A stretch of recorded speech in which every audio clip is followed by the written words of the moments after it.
Assalamualaikum warahmatullahi wabarakatuh. Halo semua, bertemu kembali di channel Ani Sofia. Pada kesempatan kali ini kita akan belajar tentang soal cerita bilangan bulat mencari posisi, jarak, dan ketinggian. Sebelum lanjut, jangan lupa kalian subscribe dan like. Untuk memudahkan kalian menyelesaikan soal cerita bilangan bulat, kalian bisa menerapkan langkah-langkah berikut ini. Langkah pertama, tentukan hal yang diketahui dalam soal. Langkah kedua, tentukan hal yang ditanyakan dalam soal. Langkah ketiga, buatlah model matematika yang sesuai. Dan langkah yang keempat, selesaikan soal menggunakan model matematika yang telah dibuat.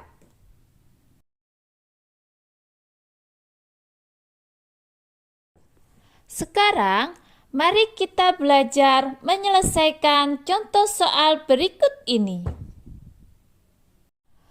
Contoh soal nomor 1.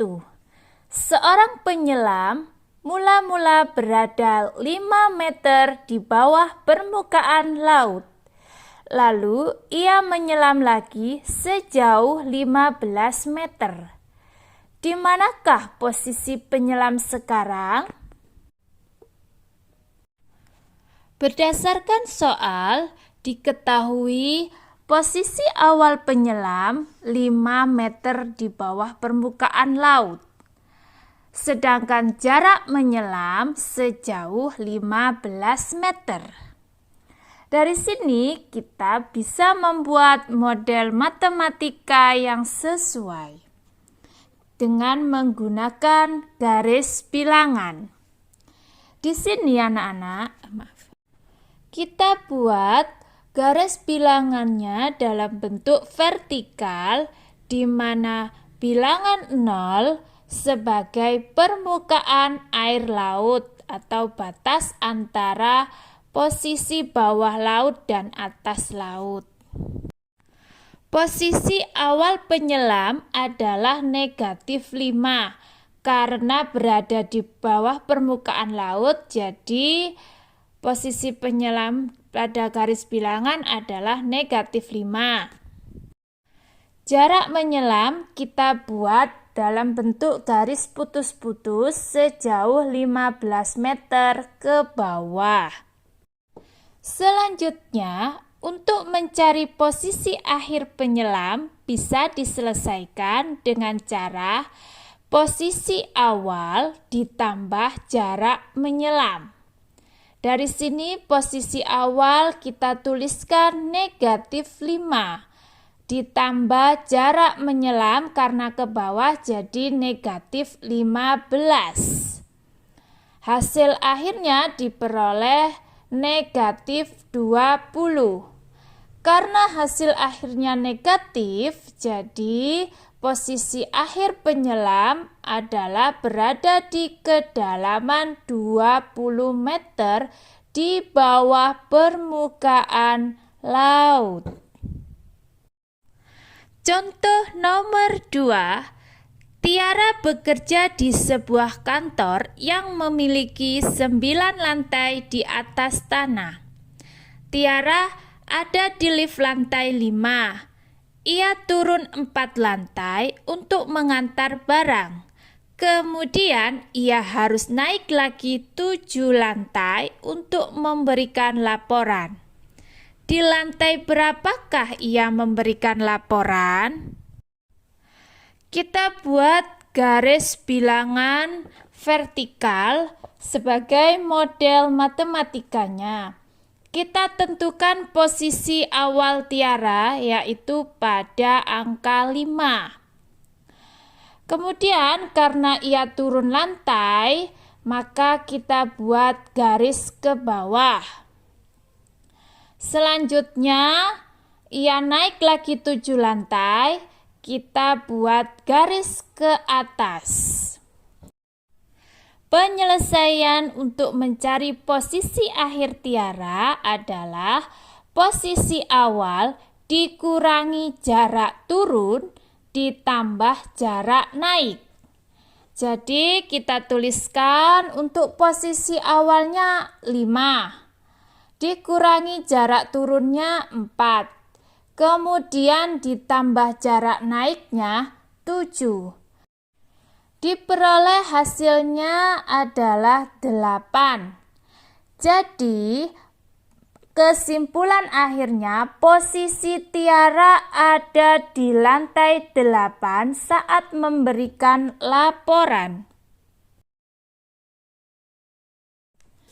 Contoh soal nomor 3. Sebuah kapal selam berada di kedalaman 125 meter di bawah permukaan laut. Sekitar 30 meter tepat di atas kapal selam terdapat ikan paus sedang berenang. Pada kedalaman berapakah ikan paus tersebut berada? Kita buat garis bilangan dalam bentuk vertikal. Kemudian kita tentukan posisi kapal selam. Karena posisi kapal selam berada pada kedalaman 125 meter, pada garis bilangan posisi kapal selam adalah negatif 125. Kita buat garis putus-putus sebagai jarak antara posisi kapal selam dengan posisi ikan paus. Mencari posisi ikan paus dapat kita selesaikan dengan cara posisi kapal selam ditambah jarak antara posisi ikan paus dengan posisi kapal selam. Kita tuliskan posisi kapal selam negatif 125 ditambah jaraknya 30. Diperoleh hasil akhir adalah negatif 95. Jadi, posisi ikan paus berada di kedalaman 95 meter di bawah permukaan laut. Contoh soal nomor 4. Rumah Revan berjarak 50 meter di sebelah utara sekolah, sedangkan rumah Haikal berjarak 20 meter di sebelah selatan sekolah. Jika Revan ingin berkunjung ke rumah Haikal, berapa meterkah ia harus berjalan? Dari contoh soal nomor 4, kita buat garis bilangan secara vertikal, di mana 0 kita anggap sebagai posisi sekolah. Untuk arah utara kita anggap positif dan untuk arah selatan kita anggap negatif. Kita tentukan rumah Revan berjarak 50 meter di sebelah utara sekolah. Berarti rumah Revan letaknya 50 meter, positif 50 ya, pada garis bilangan. Kemudian posisi rumah Haikal 20 meter di sebelah selatan sekolah. Berarti posisi rumah Haikal adalah negatif 20. Pertanyaan pada soal, jika Revan ingin berkunjung ke rumah Haikal, berapa meterkah ia harus berjalan? Maka pada model matematikanya, kita bisa membuat garis pada posisi rumah Revan menuju posisi rumah Haikal untuk mencari jaraknya. Penyelesaian jarak yang ditempuh Revan ke rumah Haikal adalah sama dengan posisi rumah Revan dikurangi posisi rumah Haikal. Kita tuliskan posisi rumah Revan 50 dikurangi posisi rumah Haikal negatif 20. Kita selesaikan 50 ditambah 20 sama dengan 70 meter. Jadi, jarak yang ditempuh Revan menuju rumah Haikal adalah 70 meter. Contoh soal nomor 5. Risa dan Santi berjalan di waktu yang sama. Mereka berangkat dari tempat yang sama. Risa berjalan ke arah barat sejauh 40 meter. Sedangkan Santi ke arah timur sejauh 100 meter. Karena suatu hal, Santi berbalik ke arah barat sejauh 60 meter. Berapa jarak Risa dan Santi pada posisi akhir? Untuk menyelesaikan contoh soal nomor 5, pertama, kita buat garis bilangan secara horizontal di mana 0 pada garis bilangan kita anggap sebagai posisi pertama kali Risa dan Santi berada. Kemudian kita tentukan posisi Risa. Risa berjalan ke arah barat sejauh 40 meter. Berarti kita tarik garis dari 0 ke arah barat sejauh 40 meter. Di sini pada garis bilangan arah barat berarti negatif, sedangkan arah timur berarti positif. Jadi posisi Risa adalah negatif 40. Kemudian untuk mencari posisi Santi pada awalnya setelah berjalan sejauh 100 meter ke arah timur. Kita tarik garis dari 0 ke arah timur sejauh 100 meter. Karena Santi berjalan ke arah timur, maka posisi Santi pada garis bilangan adalah positif 100. Kemudian dari soal, diketahui karena suatu hal Santi berbalik ke arah barat.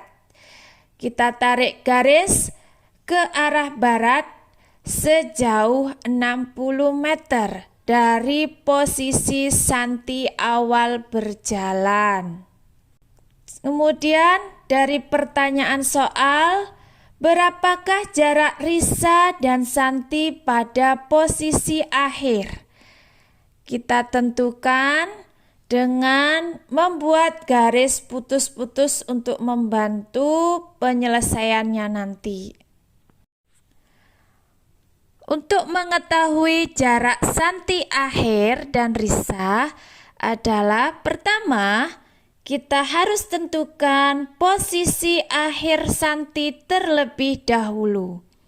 Posisi akhir Santi bisa kita cari dengan posisi Santi awal setelah berjalan dikurangi jarak Santi berbalik arah, baru kemudian kita bisa mengurangi dengan posisi Risa. Kita tuliskan posisi Santi awal 100 dikurangi jarak Santi berbalik arah 60. Kemudian dikurangi lagi posisi Risa yaitu negatif 40. Kita selesaikan 100 dikurangi 60, hasilnya sama dengan 40 dikurangi negatif 40. Kemudian kita selesaikan lagi 40 ditambah 40 diperoleh hasil akhirnya sama dengan 80. Jadi, jarak Risa dan Santi pada posisi akhir adalah 80 meter. Contoh soal nomor 6. Seorang pemanjat tebing turun dari ketinggian 400 meter dengan cara melompat menggunakan tali. Sekali lompatan, pendaki itu mampu turun 10 meter. Berapa jarak pemanjat tebing dengan permukaan tanah setelah 15 kali lompatan? Dari contoh soal nomor 6, kita bisa membuat model matematikanya berupa garis bilangan secara vertikal, di mana 0 kita anggap sebagai permukaan tanah. Posisi awal pemanjat adalah 400 di atas permukaan tanah, berarti kita tentukan pada garis bilangan adalah posisinya di atas ya, 400. Kemudian karena pemanjat tebing itu turun sekali lompatan 10 meter. Yang ditanyakan pada contoh soal nomor 6 adalah posisi akhir dengan permukaan tanah. Berarti di sini mencari jarak posisi akhir dengan permukaan tanah. Kita buat garis putus-putusnya untuk membantu menyelesaikan. Penyelesaian contoh soal nomor 6 adalah jarak pemanjat dengan tanah sama dengan posisi awal pemanjat dikurangi dalam kurung jarak lompatan dikali banyaknya lompatan. Sama dengan posisi awal 400 dikurangi dalam kurung jarak lompatan 10 dikali banyaknya lompatan 15. Sama dengan 400 dikurangi hasil dari 10 dikali 15 adalah 150, kita tulis. Sama dengan 400 dikurangi 150, hasil akhirnya 250. Jadi, jarak antara posisi akhir pemanjat tebing dengan permukaan tanah adalah 250 meter. Contoh soal nomor 7. Aldo adalah atlet loncat indah. Ia melakukan lompatan dari papan loncat setinggi 12 meter, lalu meluncur sampai kedalaman 2 meter di bawah permukaan kolam renang. Berapa ketinggian Aldo melompat ke bawah? Dari contoh soal nomor 7, kita bisa membuat model matematikanya berupa garis bilangan secara vertikal, di mana 0 kita anggap sebagai permukaan kolam renang. Untuk posisi di atas permukaan kolam renang, kita anggap sebagai positif. Untuk posisi di bawah permukaan kolam renang, kita anggap sebagai negatif. Posisi awal Aldo pada garis bilangan adalah 12 karena berada di atas permukaan kolam renang. Pada saat dia meluncur sampai kedalaman 2 meter di bawah permukaan kolam renang, berarti itu adalah posisi akhir Aldo.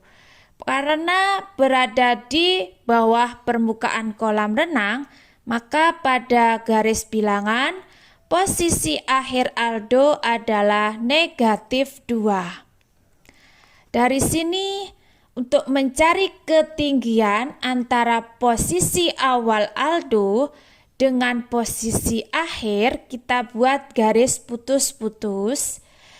Ketinggian di sini sama dengan jarak. Penyelesaiannya, ketinggian antara posisi awal Aldo dengan posisi akhirnya sama dengan posisi awal dikurangi posisi akhir, sama dengan 12 dikurangi negatif 2, sama dengan 12 ditambah 2 sama dengan 14. Jadi ketinggian Aldo melompat ke bawah adalah 14 meter.